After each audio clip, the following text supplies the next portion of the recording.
అనేకమైనటువంటి అంశాలు ప్రస్తుతం తెర మీదకి వస్తూ ఉన్నాయి. ఒకటి ప్రధానంగా కేసీఆర్ ఓడిపోవడం తెలంగాణ ప్రజలకు తీవ్రమైనటువంటి నష్టం. తినే అన్నంలో మనుమోసుకున్నట్టున్నది కేసీఆర్ను ఓడించుకోవడం అనేది కేటీఆర్ కామెంట్ చేస్తున్నాడు. సో ప్రధానంగా తెలంగాణలో ఉప ఎన్నికలు రాబోతున్నాయంటూ ఎన్నో రోజులు చెప్తున్నటువంటి బీఆర్ఎస్ నేతలు, ప్రతిపక్ష నాయకులు నిన్న కేటీఆర్ ఓ కామెంట్ చేస్తాడు. చేవేళ్లలో, రాజేంద్ర నగర్లో ఈ రెండు నియోజకవర్గాల్లో ఉప ఎన్నికలు రాబోతున్నాయంటూ నిన్న ఒక కార్యక్రమంలో భాగంగా ఆయన కామెంట్ చేయడం జరిగింది. మరోవైపు ఇక ఆర్టీసీలో కొలువుల జాతర ఉండబోతుంది. దాదాపు 3,000కు పైచీలకు ఉద్యోగ నియామకాలకు నోటిఫికేషన్ రాబోతుంది. సో ఈ రెండు అంశాల గురించి దీంతో పాటు ఇక అనేకమైనటువంటి అంశాలు ఉన్నాయి. ఆర్కేపూడి గాంధీ హత్యకు కుట్ర అంటూ సోషల్ మీడియాలో వార్త హల్చల్ చేస్తోంది. మరోవైపు లేడీ అఘోరికి సంబంధించి ఇంకా రోజుకు సోషల్ మీడియా లేడీ అఘోరి రాష్ట్రం వదిలిపోయినా కూడా లేడీ అఘోరిని మాత్రం సోషల్ మీడియా వదలట్లేదు. ఖచ్చితంగా పోలీసులు అరెస్ట్ చేసి తీసుకొస్తున్నటువంటి డిస్కషన్ నడుస్తుంది. ఇట్లా చెప్పుకుంటూ పోతే మస్తు ముచ్చట్లై అన్నిటి గురించి మాట్లాడదాం. సో మొదలైతే హెడ్లైన్ చూద్దాం, తర్వాత పూర్తి వార్తా కథలకు పోదాం. ఇలా 21 ఇంకా 6 రోజుల సమయం మాత్రమే ఉంది బీఆర్ఎస్ సిల్వర్ జూబ్లీకి. మరి భారీ బహిరంగ సభ, మరి బీఆర్ఎస్ రజతోత్సవ సభకు సంబంధించి కేసీఆర్ దగ్గర నుండి మరి అన్ని పనులు చూసుకుంటున్నారు. జన సమీకరణకు సంబంధించి ఆచితూచి అడుగులేస్తున్నది. మండు టెండా, ఓవైపు వర్షం. మరి ఈ రెండు వెదర్లు, ఇటు ఎండ అటు వర్షం, ఈ రెండు వెదర్లలో మరి ప్రోగ్రామ్ ఎట్లయితుంది, ఏం కథ, అనుకున్న స్థాయిలో జన సమీకరణ జరుగుతుందా లేదా అనేటువంటి అనేకమైనటువంటి చర్చ జరుగుతూ ఉంది.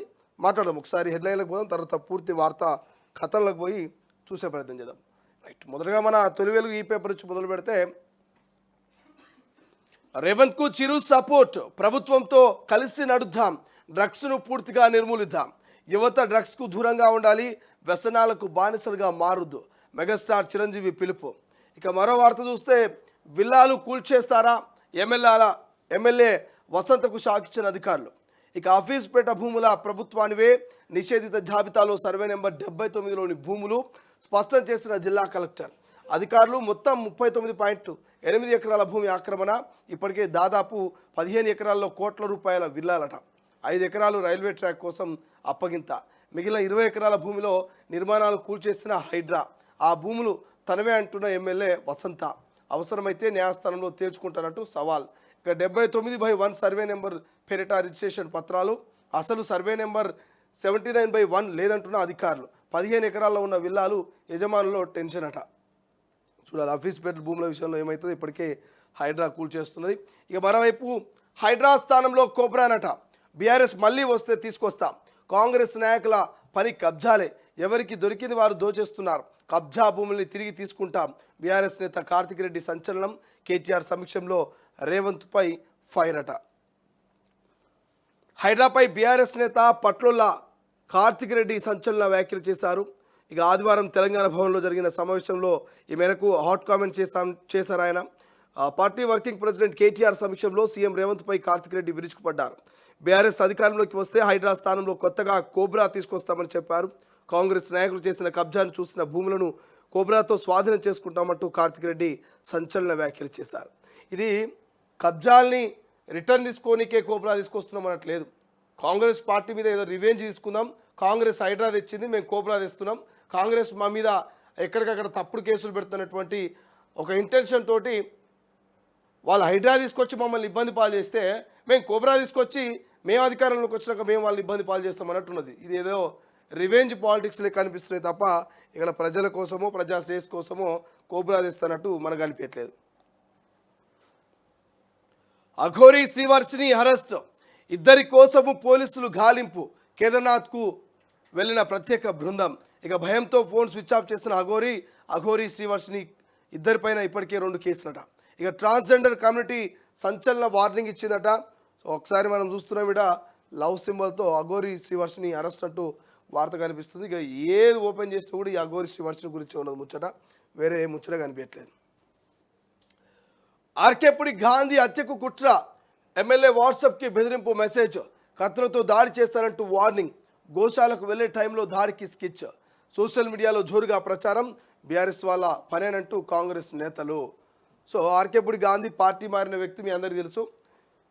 షేర్లింగంపల్లి ఎమ్మెల్యే పార్టీ మారాడు. మరి పార్టీ మారినాక ఒకసారి మారినట్టు ఒకసారి మారలేదంటదు. బట్ ఏదేమైనప్పటికీ మాత్రం ఇక గతంలో ఆర్కేపూడి గాంధీ వర్సెస్ కౌశిక్ పాడి కౌశిక్ మధ్య పెద్ద యుద్ధమే జరిగిందని చెప్పుకోవాలి. మరి అటువంటి పాడి కౌశిక్ అదేవిధంగా ఆర్కేపూడి గాంధీ మధ్య యుద్ధం జరిగి దాదాపు 6 నెలలు అయిపోయింది, ఏడాది దగ్గర వస్తున్నది. మరి ఈ టైంలో మరి ఒక వాట్సాప్ మెసేజ్ వచ్చిందంటే 5 మంది నేను హత్య చేస్తారని చెప్పేసి ఆ మెసేజ్ తోటి ఆర్కేపూడి గాంధీ భయాందోళనకు గురవుతున్నట్టు ఆ వార్త కూడా హైలైట్ కనిపిస్తుంది. అది నిజమా అబద్ధం మనం డిస్కషన్లో ప్లాన్ చేద్దాం. సో క్లారిటీ తీసుకుందాం. ఇక పొంగులేటి దందాలు మంత్రికి కడియం షాక్ అంట. పొంగులేటి దందాలు మంత్రికి కడియం షాక్. ధరణి ప్లేస్లో భూభారతి ఓకే, పాత అధికారులనే మళ్ళీ పెడతా ఎలా, అవే తప్పులు మళ్ళీ జరుగుతాయి, ఆన్లైన్ మానిటరింగ్ సిస్టమ్ ఉండాల్సిందే లేదంటే మళ్ళీ అవినీతి తప్పదంటూ కడియం శ్రీహరి సంచలన వ్యాఖ్యలు ప్రస్తుతం చర్చనీయాంశంగా మారినట్టు. మరి వాస్తవమే కదా, దొంగ చేతికి తాళాలు ఇచ్చినట్టు గతంలో అవినీతి జరిగింది, గతంలో ఇదైంది అదైంది అన్నప్పుడు అప్పటి అధికారులకే మళ్ళీ భూభారతిని ఇస్తే నష్టమే తప్ప లాభం ఏం లేదు. ఎందుకంటే ఆల్రెడీ పాత 10 ఏళ్ల బీఆర్ఎస్ పార్టీలో ఉన్నటువంటి నాయకులతో పరిచయాలు ఉంటాయి, ధరణితో కొంత సత్సంబంధాలు ఉంటాయి కాబట్టి సో మళ్ళీ తప్పులు దొరికే అవకాశం ఉందని కడియం అంటుండు. ఇది వాస్తవమే. సో మరి కొత్త అధికారులను పెట్టుర్రి, కొత్త వాళ్ళకు కనీసం అవకాశం ఇస్తే ఏమైనా మార్పులు చేర్పులు జరగవచ్చు కదా. ఇక బండారం బయట పెడతా, త్వరలో పొంగులేటి అక్రమాలు రివీల్, రెవెన్యూ శాఖలో పర్సెంటేజీల వసూలు, కుమారుడి కంపెనీకి భారీ లబ్ధి, పొంగులేటిపై బాంబు పేల్చిన కేటీఆర్. ఈ కేటీఆర్ బయట పెడతానంటే తప్ప బయట పెట్టేది లేదు, ఏం చేసేది లేదు. మొన్న ఏది హెచ్యు భూములలో ఓ బీజేపీ ఎంపీతోటి కుమ్మక్కై రేవంత్ రెడ్డి 100 ఎకరాలని మొత్తం కోట్ల రూపాయలకు కట్టబెట్టాలని చూస్తున్నాడు, అమ్మాలని చూస్తున్నాడు, ఆధార్తో బయట పెడతాడు. ఇంతవరకు ఆ బీజేపీ ఎంపీ ఎవరు చెప్పలేదు. కేటీఆర్ ఆ బీజేపీ ఎంపీ ఎవరో మరి రేవంత్ రెడ్డితో కుమ్మక్కైనటువంటి మరి ఆ బీజేపీ నేత పేరు ఇంతవరకు చెప్పలే. ఇప్పుడు మళ్ళీ పొంగులేటి మొత్తం ఆస్తుల వివరాలు అక్రమంగా సంపాదిస్తుంది అంతా కూడా రివీల్ చేస్తాడ. త్వరలో పొంగులేటి అక్రమాలు రివీల్ చేస్తాడ. ఏం రివీల్ చేస్తారు ఇంకా, అది అయ్యేది లేదు పోయేది లేదు. ఉత్తముచ్చట ఊపదంపుడు ఉపన్యాసమే అది.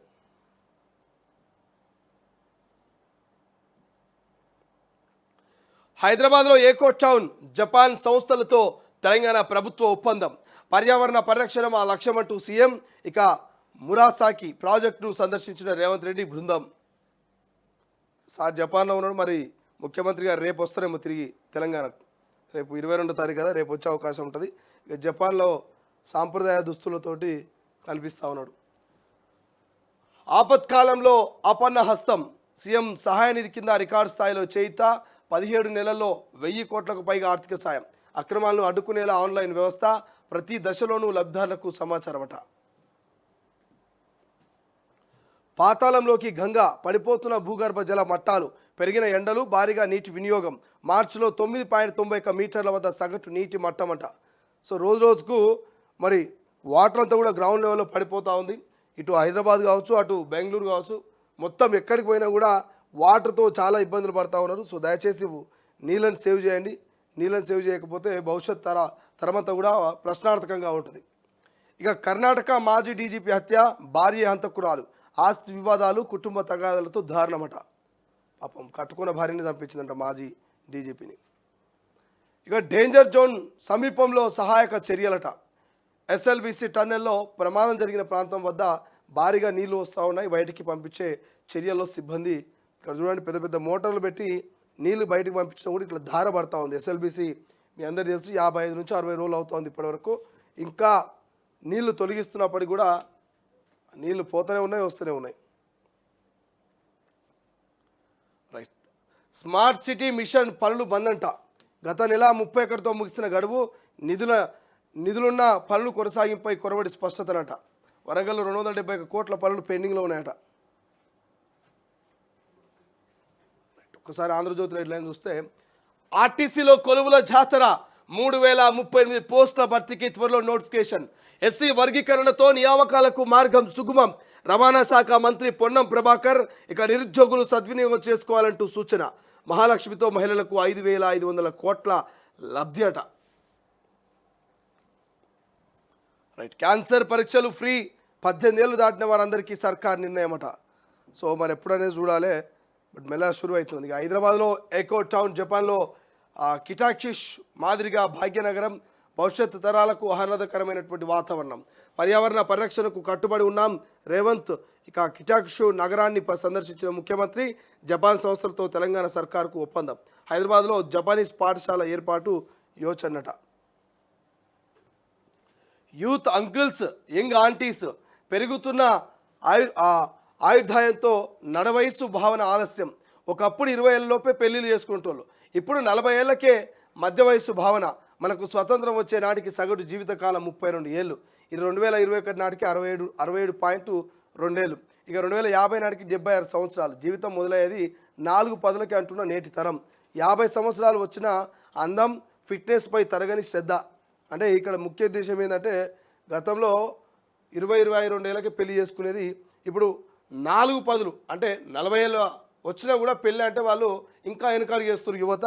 ఈ 40 ఏళ్ళ దాకా కూడా మొత్తం యంగ్గా కనిపించాలి, మంచిగా పాష్గా ఉండాలని youth uncles, young aunties, youth uncles, young aunties 25-30 ఏళ్ళ వరకు యూత్ అంటారు. ఈ 40 ఏళ్ళు వచ్చినా కూడా యూత్ అనాలంటే కష్టం, అందుకే యూత్ అంకుల్స్ అంటున్నారు. మరి యంగ్ ఆంటీస్ అంటే ఏంది, యంగ్ ఏంది, మళ్ళీ ఆంటీస్ ఏంది? అమ్మాయిలు కూడా ఈ మధ్యకాలం 35-40 ఏళ్ళ దాకా పెళ్ళిళ్ళు చేసుకుంటారు. ఏంటంటే లైఫ్లో సెటిల్ కావాలి, మస్తు సంపాదించాలి, మంచి కరెక్ట్ పర్సన్ దొరకాలి, లివింగ్ రిలేషను, ఇక చాలా ఉన్నాయి. ఇంకా డైటింగ్లు మెయింటైన్ చేస్తూ ఉన్నారు, అటు డేటింగ్ పోతూ ఉన్నారు. ఇట్లా చాలా చాలా అంశాలు ఉన్నాయి కాబట్టి దానికి సంబంధించిన వార్త ఉంది, దాని డిస్కషన్లో చూద్దాం. ఇక నువ్వు ఎన్నికల కమిషనర్ కాదు, ముస్లిం కమిషనర్వి. మాజీ సిఈసి ఖురేషిపై బీజేపీ ఎంపీ దుబే విమర్శలు. ముస్లింల భూములు లాక్కునేందుకు వక్ఫ్ చట్ట సవరణ అంటూ ఖురేషి వ్యాఖ్యలు. సుప్రీంకోర్టుపై నిషికాంత్ దుబే వ్యాఖ్యలు వ్యక్తిగతం, వాటితో బీజేపీకి సంబంధం లేదంటూ పార్టీ అధ్యక్షుడు నడ్డా. రైట్, ఇక మరో వార్త. ప్రైవేట్కు ధీట్గా ప్రభుత్వ ఆసుపత్రులు, పాఠశాలల అభివృద్ధి. ఇక సిఎస్ఆర్ నిధులతో ఆసుపత్రులకు కొత్త కళ. జిల్లా దవాఖానలో ఆన్లైన్ సేవలు అందుబాటులో, ఎమర్జెన్సీ వైద్యులు, ప్రాథమిక పాఠశాలలో ఫ్రీ ప్రైమరీ, ప్రత్యేక టీచర్ల నియామకం సౌకర్యాలు, 2 శాఖల అధికారులతో బృందాలు. ఎయిమ్స్ చండీగఢ్, ఇక పీజీఐఎంఈఆర్ కేంద్రం, ఇతర రాష్ట్రాల్లో అధ్యయనం. త్వరలో ప్రభుత్వానికి ప్రాథమిక నివేదికలట. అమెరికాలోని ఓ యూనివర్సిటీలో ఫ్లక్పర్లతో నిరసనట. అమెరికా అధ్యక్షుడు ట్రంప్పై న్యాయ పోరాటం. కోర్టు మెట్లెక్కిన భారత్, చైనా విద్యార్థులు. తమ స్టూడెంట్ వీసా రద్దును సవాలు చేస్తూ కేసులు, నిర్బంధాలు, బహిష్కరణలకు తక్షణం నిలిపివేయాలంటూ వినతి. ట్రంప్ తీరుకు నిరసనగా మరోసారి రోడ్లపైకి అమెరికన్లు. అమెరికా వ్యాప్తంగా పలు నగరాల్లో భారీ ర్యాలీలట. ఎవరు చెప్పినా ట్రంప్ కాక మాత్రం మారేటట్లేడు, మాట అసలే వినేటట్లేడు. 30 సెకండ్ల మాయా బజార్. రీల్స్, షార్ట్తో సోషల్ మీడియా ద్వారా వ్యాపారం జోరుగా. బిజినెస్ ఆన్లైన్ వ్యాపారంలో గృహిణీలే అధికం. చేసుకున్నలకు చేసుకున్నంత. ఒక్కో వీడియో హిట్ అయినా కాసుల మోతే. కాస్త తేడా జరిగితే సర్వం పాయే. సో ఈ మధ్య ఆన్లైన్లో ఇంట్లో గృహిణీలే ఎక్కువ సంపాదిస్తున్నారట. మొత్తం కూడా ఆన్లైన్ వ్యాపారాలతో గృహిణీలే అధికంగా సంపాదిస్తున్నారట. ఇంట్లో కూర్చోవాలి, మంచి రీల్స్ చేయాలి.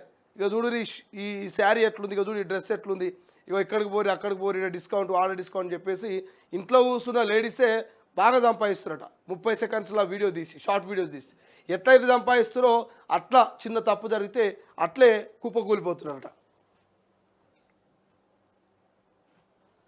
రైట్, ఒక్కసారి వెలుగు చూస్తే ఇక వెలుగులో ఇక్కత్ వస్త్రాలతో విదేశీ యువతుల ర్యాంప్ వాకట. వచ్చే నెల 15న పోచంపల్లిలో నిర్వహణ. మిస్ వరల్డ్ పోటీలో తెలంగాణ. ఇక హ్యాండ్లూమ్ థీమ్, నేత కార్మికులతో మాటాముచ్చటకు ఏర్పాట్లు. 140 దేశాల నుంచి 3000 మంది యువతులు రాకనంట. సో 140 దేశాల నుంచి 3000 మంది అందగత్తెలు తెలంగాణకు రాబోతున్నట. 3 నెలలు 35,000 కోట్లు. స్కీములు, కీలక ప్రాజెక్టులకు సర్కార్ నిధుల వేట. రైతు భరోసా, ఇందిరమ్మ ఇండ్లు, రాజీవ్ యువ వికాసానికి సర్దుబాటు. రీజనల్ రింగ్ రోడ్డు, మెట్రో విస్తరణ, రేడియల్ రోడ్లకు కొంత. ఇక ఇప్పటికే వివిధ ఆర్థిక సంస్థలతో సంప్రదింపులు, ఇతర ఆదాయ మార్గాలపైన దృష్టి అంట. సో మొత్తం మీద 3 నెలల్లో 35,000 కోట్ల రూపాయలు కావాలంట ప్రభుత్వానికి. మరి ఎట్లా అడ్జస్ట్ చేస్తుంది, ఎవరెవరికి ఏమి ఇస్తుందో చూడాలి.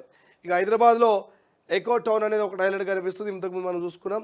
ఇక ఇంద్రవెల్లిలో అమరవీరుల కుటుంబాలకు ఉద్యోగాలు ఇస్తాం. ఇప్పటి వరకు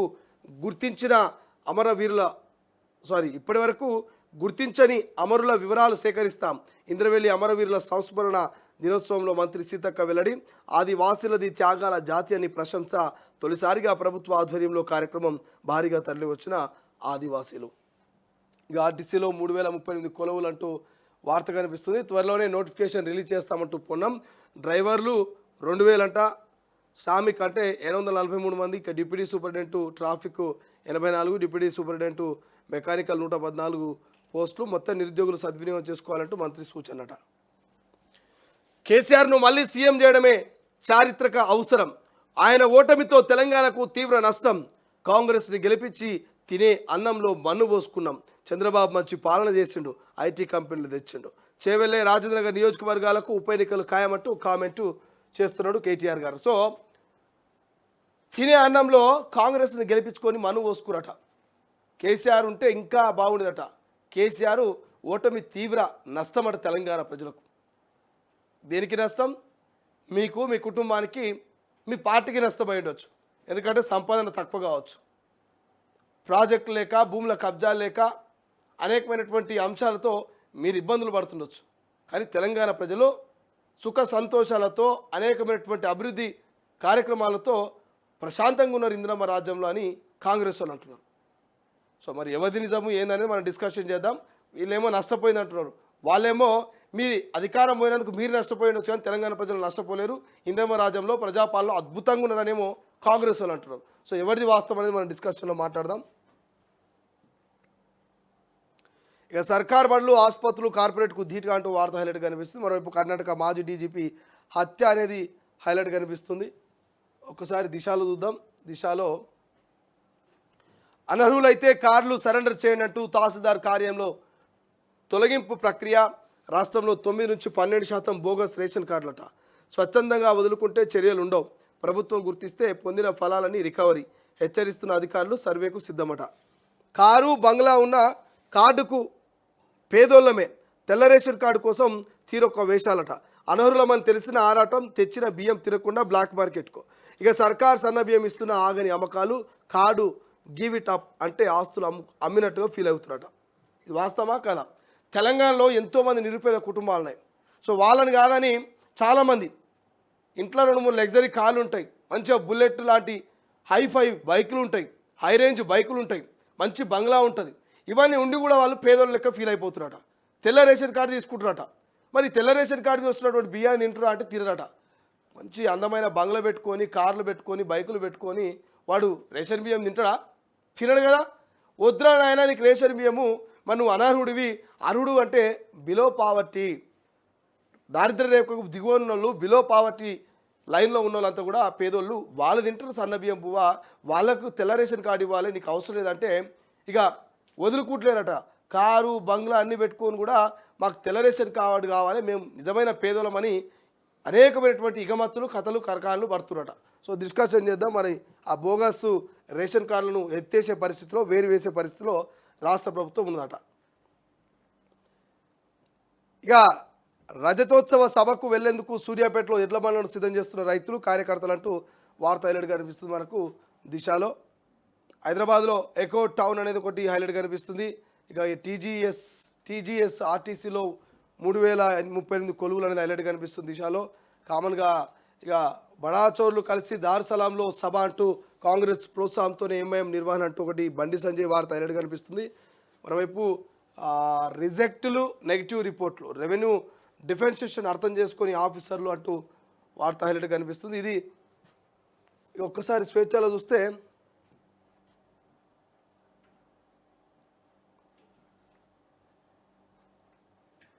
అంతే, స్వేచ్ఛలో కూడా పెద్దగా ఏం లేదు. అదృష్టం ఎవరిదో, కొత్త సిఎస్ డీజీపీ ఎవరు అనేటువంటి వార్త హైలైట్ కనిపిస్తుంది. హరీష్ను దూరం పెట్టారా అంటూ ఇంకో వార్త హైలైట్ కనిపిస్తుంది. ఇక ఆర్టీసీలో కొలువుల జాతర కామన్గా ఉంది.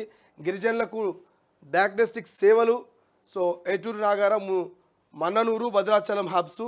ఇప్పటికే ఉట్నూరులో ప్రారంభమట. కొత్త నారాయణపేట, మేడ్చల్, మల్కాజ్గిరిలో దూర ప్రాంతాల్లో 174 మినీ కేంద్రాలు. వైద్య ఆరోగ్య శాఖ కీలక నిర్ణయం అనేట హైలైట్ కనిపిస్తుంది. సో హైదరాబాద్లో ఎకో టౌన్ ఇది కామన్ కనిపిస్తుంది. ఇవి ఓవరాల్గా నమస్తే తెలంగాణ చూస్తే, నమస్తే తెలంగాణ లేదు, మొత్తం రజతోత్సవమే ఉన్నది. రజతోత్సవ సభకు జోరుగా ఏర్పాట్లట. ముస్తాబవుతున్న ఎల్కతుర్తి ప్రాంగణం. అన్ని రూట్లలో పార్కింగ్ పనులు పూర్తి. రేపు మహాసభ ప్రాంగణానికి కేటీఆర్ 400 మంది కూర్చునేలా 120 ఫీట్ల పొడవు, 80 మీటర్ల వెడల్పు వేదికనంట. ఇక ఊరు పేరు లేని కంపెనీతో 5,000 కోట్లు ఎంఓయు దావోస్లో ఒప్పందం కుదుర్చుకున్న కాంగ్రెస్ ప్రభుత్వం అట. ఇక 500 రోజులైన హామీలు అమలే లేదు. 500 రోజులైనా హామీల అమలే లేదట. కొన్నది 5 లక్షల టన్నులే, నెల దాటినా ముందుకు సాగని వడ్ల కొనుగోలు అంటూ కూడా హైలైట్గా కనిపిస్తుంది. ఇక ఇదేమన్నా రాచరికమా అంటూ అమెరికాలో ఎప్పుడు రాజులు లేరంటూ ట్రంప్కు వ్యతిరేకంగా మళ్ళీ నిరసనలట. రైట్, ఇవి ఇప్పటివరకు ఉన్నటువంటి హెడ్లైన్స్. మనం అన్ని హెడ్లైన్స్ చూస్తున్నాం. మనకు ప్రధానంగా పత్రికల్లో కనిపిస్తున్నటువంటి హెడ్లైన్స్, బాగా హైలైట్ కనిపిస్తున్నటువంటి హెడ్లైన్స్ గురించి మనం మాట్లాడుకుందాం. ఒకటి, ఆర్కేపూడి గాంధీ హత్యకు కుట్ర అనేది హైలైట్ కనిపిస్తుంది. రెండవ అంశము, ఆర్టీసీలో 3038 కొలువుల జాతర హైలైట్ కనిపిస్తుంది. కేటీఆర్ చేసిన వ్యాఖ్యలు, ఉప ఎన్నికలు రాబోతున్నాయి చేవెళ్ళే రాజేంద్ర నగర్లు అంటూ ఆయన కామెంట్ చేసిన ఆ కామెంట్ హైలైట్ కనిపిస్తుంది. సో ఒకసారి డిస్కషన్లకు పోదాం. ఏం నడుస్తుంది, ఏం కథ, వాటి గురించి ఎక్స్ప్రెషన్ చేసుకుందాం. మరి రజతోత్సవ సభకు బీఆర్ఎస్ పార్టీ సిద్ధమవుతున్నది. 400 మంది కూర్చునే లెక్క భారీ వేదిక వేయబోతున్నట్టు వరంగల్లో, అది కూడా చూద్దాం. ప్రపంచంలో ఏ మూల ఏ క్షణం ఏం జరుగుతుందో వేగంగా తెలుసుకోవడానికి తొలి వెలుగు వాట్సాప్ ఛానల్ని ఫాలో చేయండి.